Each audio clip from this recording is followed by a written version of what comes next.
किसी गांव में एक व्यक्ति रहता था जिसके जीवन में बहुत सी परेशानियां थी। वह अपने दुख को सभी को बताया करता था, लेकिन किसी के भी पास उसके समस्याओं का समाधान नहीं था। एक बार किसी व्यक्ति ने उसे सलाह दी, तुम गौतम बुद्ध के पास जाओ, वो अवश्य तुम्हारी सहायता करेंगे। व्यक्ति ऐसा ही करता है, वह बुद्ध के पास जाता है और अपनी परेशानियां बुद्ध को बताने लगता है। आदमी कहता है, मेरी फसलें जो कभी अच्छी होती है तो कभी बहुत ही कम, उनसे मैं काफी ज्यादा परेशान हो गया हूँ, कृपया मेरी मदद करें। मैं अपने भविष्य को लेकर भी चिंता में हूँ। मेरी एक पत्नी है जो वैसे तो मुझसे बहुत प्रेम करती है, लेकिन कभी कभी वह मुझे काफी परेशान कर देती है। मैं उससे भी तंग आ गया हूँ। मेरी एक संतान भी है जो काफी लापरवाह है।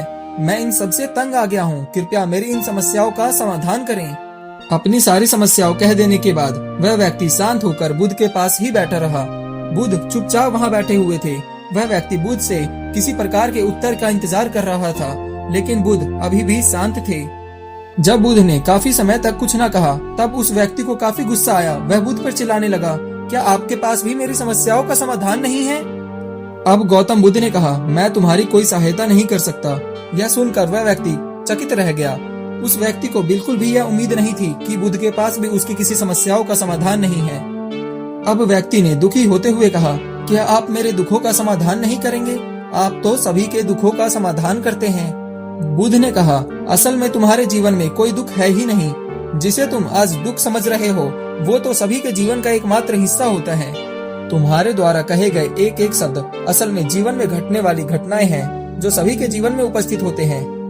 जब तक जीवन है तब तक इस प्रकार के सुख और दुख हर व्यक्ति के जीवन में आते ही रहेंगे, क्योंकि यह जीवन सुख और दुख का एक संगम है।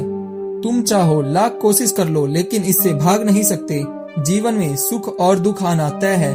कभी जीवन में सुख रहेगा तो कभी दुख भी रहेगा। जरूरत है तो तुम्हें इसे समझने की और स्वीकार करने की। हर किसी के जीवन में यदि एक समस्या जाती है तो दूसरी चली आती है। आज यदि तुम किसी एक समस्या का समाधान कर लेते हो तो यकीन मानो तुम्हारे जीवन में कोई ना कोई अन्य समस्या जरूर आ जाएगी, और यही जीवन का सत्य है।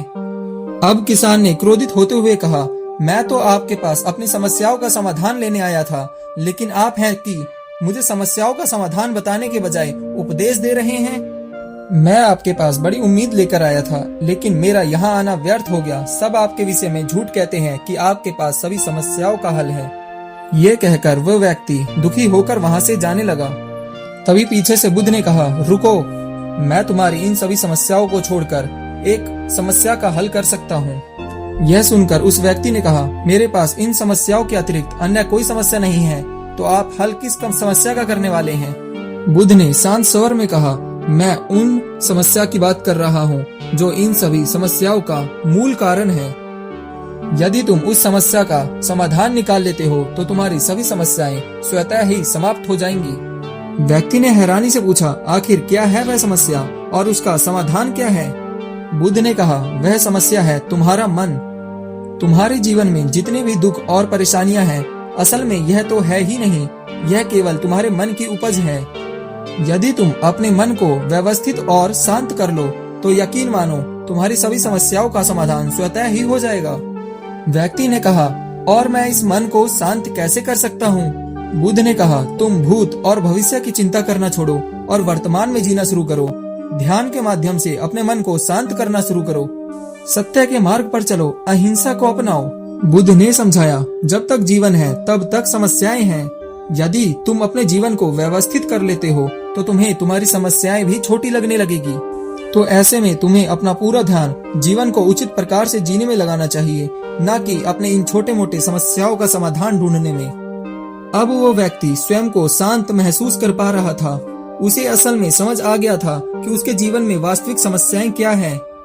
वह व्यक्ति बुद्ध से क्षमा मांगते हुए उसके चरणों में गिर जाता है और बुद्ध के ज्ञान को अपनाता है। वह बुद्ध के द्वारा दर्शाए गए मार्ग पर चलना शुरू कर देता है और जीवन को सकारात्मक तरीके से जीना शुरू करता है। यदि वीडियो पसंद आई तो लाइक करें और शेयर भी, और चैनल को सब्सक्राइब जरूर करें ताकि ऐसी ही वीडियो आप तक पहुंचती रहे। नमो बुद्धाय।